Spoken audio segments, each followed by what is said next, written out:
Welcome in to the DFS Diary for all of you puckheads. NHL January 16th, 2019. I'm your buddy Chompadong. I'm here as a representative of DFSArmy.com, your one-stop shop for all things DFS related. And I'm going to talk to you quickly about the NHL slate that we have today. It's a 5-game slate. And we're going to scan through some of the tools here in the research station at DFSArmy.com and see if we can't point out a couple of places to focus our attention tonight as you guys dig in and do more of your research. Of course, as always, if you're going to want to do more research, talk to the coaches, talk to some of the tools, get an in-depth knowledge of some of these tools and how to use them a little bit deeper than I'm going to go through in these videos, you just click to the comment section, dfsarmy.com, use coupon code CHOP for that 20% off discount.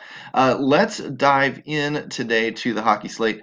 And we're looking at the front page, which is the matchups page. And the ITTs and the the Vegas odds are areas that I'm going to generally start. I like to focus over 3 goals implied, of course. So I see something up close to 4 and I get excited. A lot of people probably will see the same thing with Colorado on the road tonight. They'll see the matchup between Ottawa, but what they won't maybe see is the last 10 games, especially on the road. Colorado's not been that great. Their goal scoring's down a little bit off of what they've usually been doing, which is 3.5. They're down to 3.2. They've allowed a few more goals than usual, too. So they're in a little bit of a skid. And I don't know that 3.7 is really indicative of the way they're playing right now. It may be getting a little bit of a boost because Ottawa's been bad as well. When you look over here at Ottawa, you see a 2-7 record with a 2.5 down off the 3.1. So again, maybe that's what Vegas sees.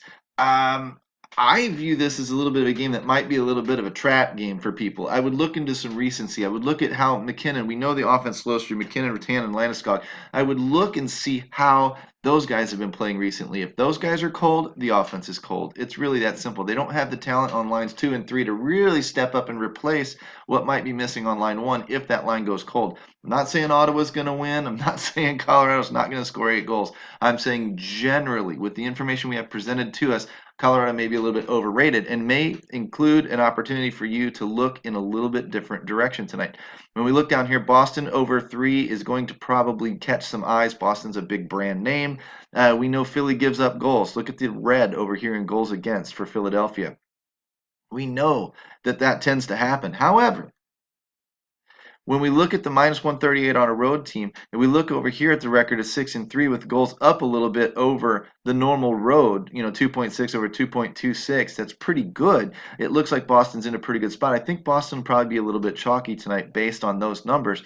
Looking down over here at Philly, they give up goals. And over their last 10, they've given up 3.5 almost goals per game, which over the season, 3.5 is their standard. So they're actually tightening the defense up just a smidge over their last 10, but really and truly, they're going to be giving up goals tonight. I don't mind Boston being the top offense so far.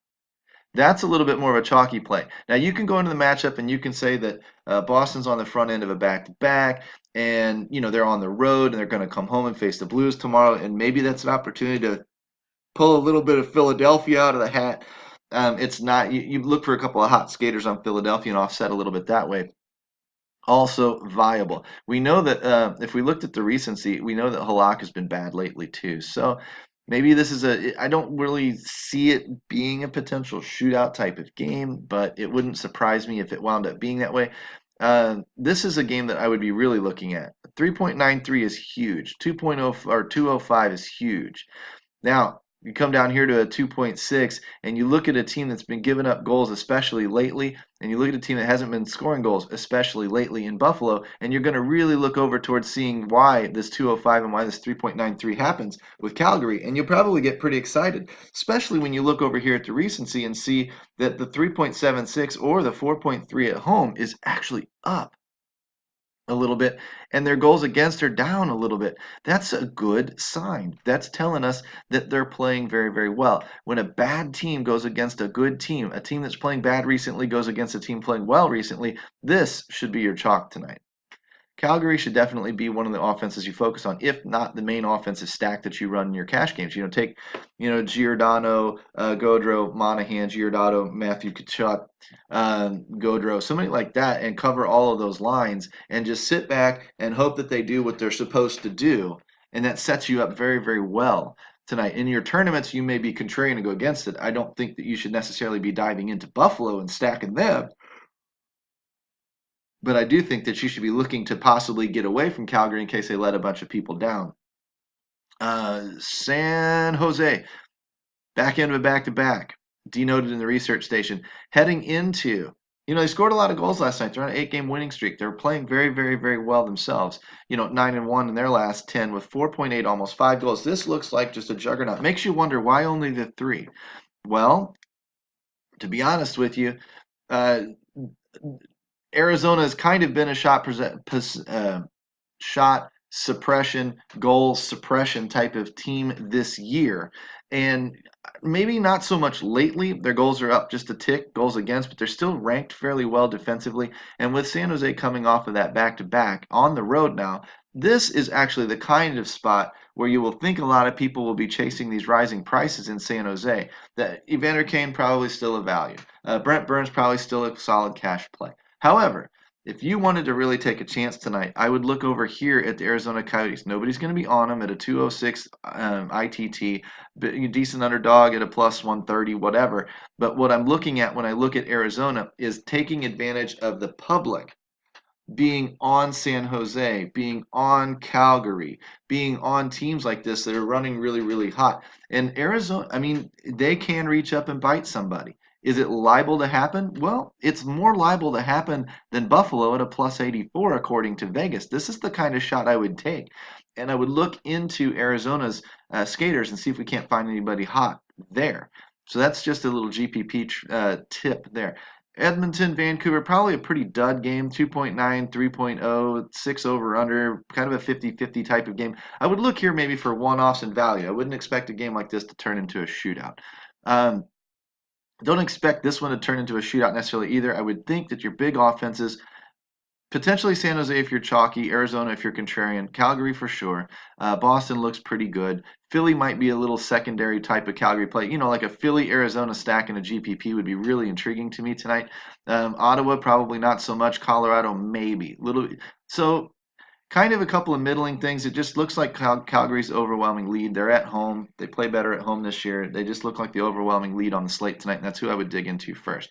When I go to the line combos page, of course, we're working on it. I'm going to try and dig into some of the hotter situations. Now, I can see here that it looks like the last 10 games or so, we've got a lot of production out of McKinnon and company still, which is interesting, being that their goals for are down. They're getting nothing out of the rest of the team. So if you want to continue to ride them all season long, ride the ups, ride the downs, be my guest. Obviously, going up against the Senators, that's all right. But against the last 10 games, it looks like Ottawa has a few things that you could look at as well with the greens and the reds. We'll have to check the shot on goal and blocked shot floor. Boston, top line, no surprise. Being on the road, I'd be watching out for Philadelphia. Philadelphia might sell out to stop Boston, and that top line's where they would focus. If these other lines beat us, so be it. But down here, 4 goals, two assists in the last 10 games. I don't know. It's a little nothing in the last 5 games though, so that's the yuck. But DeBrusk and Krejci might be interesting being on the road. I like usually looking at line 2 on the road. Looking over here, Philadelphia, you can't beat JVR. 5 goals in those last 5 games, running pretty hot. Probably be a pretty popular play. But as a contrarian move, you'd probably take him along with a couple of others. Buffalo looks like they're producing on their top line as well. The Eichel, Skinner, Reinert line. Reinert's probably still a value at his current salary. It gives you cheap access to this if you're not going to focus on that game. But look over here. Look at all the green. There's just green everywhere on Calgary right now. So you really can't go wrong if you loaded up 3 or 4 of those skaters. I don't want to say can't go wrong in that, hey, run it out there in cash and then come bitch at me when you don't make it. We don't want to put all of our eggs in one basket. We realize there is a risk involved there. But this is a good risk to take. Given the rest of the slate, given how overwhelmingly favored and productive this Calgary team has been, this is one of those. Now, if you wanted to be as safe as possible, you would probably look in here, taking one of the players off of the top line, one of the players off of the second line, and then maybe a defenseman to kind of overlap between the two. And that gets you a lot of spread across that game. If they do score 4 or 5 goals, you've probably got access to multiple goals. You may not catch them all tightly focused to win a GPP, but you've got enough of the production and you've spread out in case line 1 does all the scoring. At least you didn't stack line 2. If line 2 does all the scoring, at least you didn't stack line 1 and where you missed everything. So that's how you kind of make it a little bit safer if you're going, but you realize putting 3-4 skaters on the same team in the same cash type of lineup is a risk. It's a risk we take often in hockey, but it is a risk. San Jose, decent amount of green here, not nearly as much as Calgary. Look down here on line 2.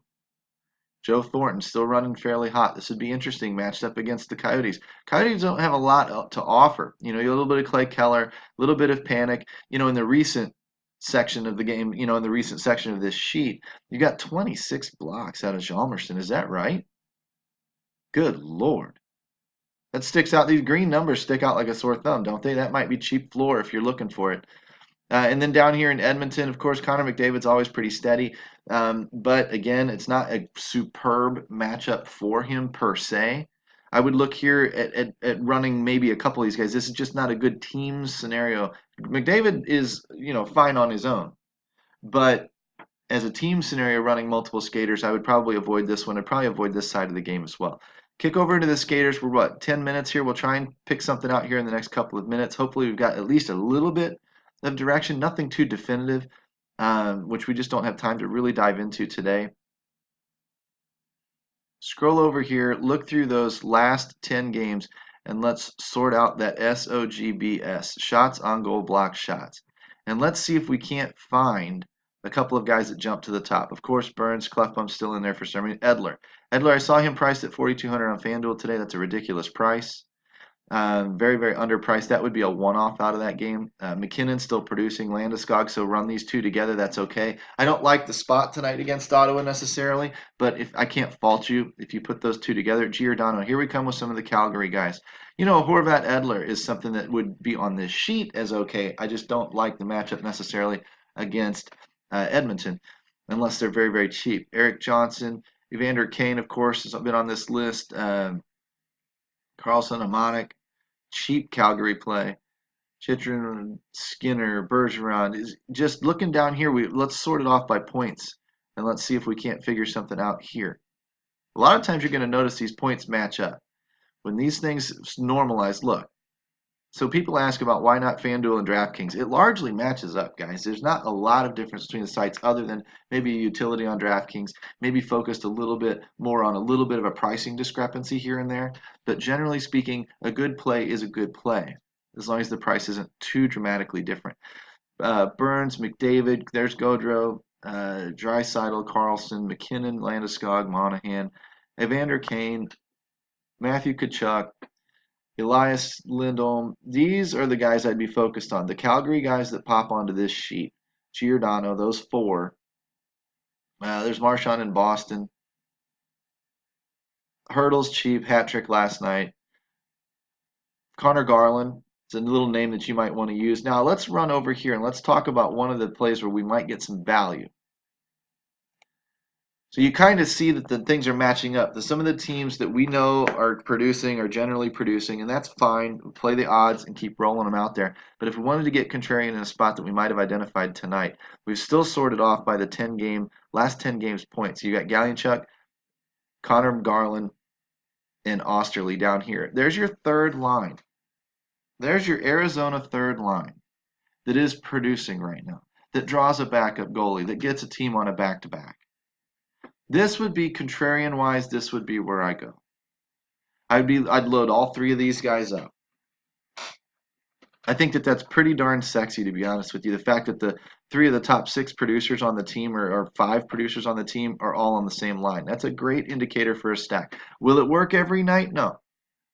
But if there is a good night to use it, tonight is one of them. That's what I'm trying to point out to you.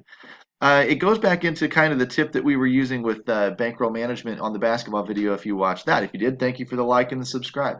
I'll run the same tip out to people that are just hockey people. Bankroll management in a volatile sport.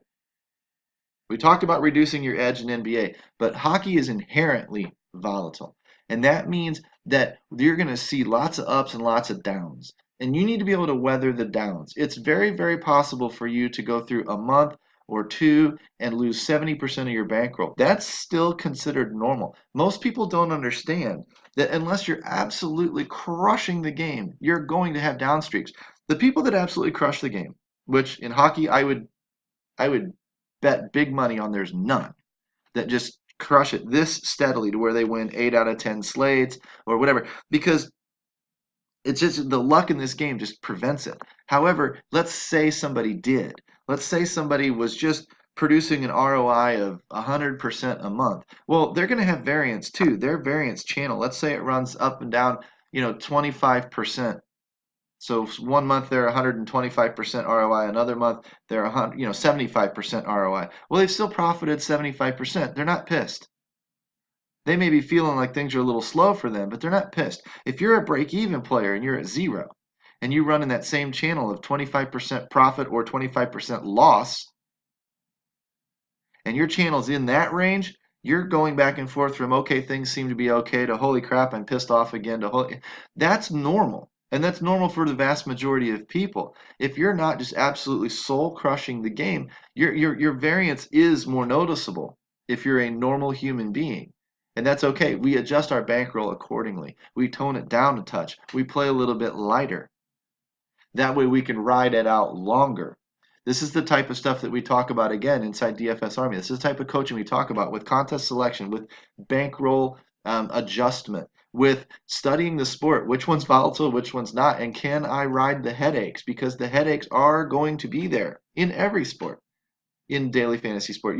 There are so many moving pieces in these sports, and the human element is so strong in these sports that the variance is just going to be there. We have to accept that. We have to be ready to talk about it, move on, and line ourselves up with a theory and a game plan that at least minimizes the damage we're going to take. That way it positions us to take advantage of the good things that are going to happen as well when we're fundamentally correct.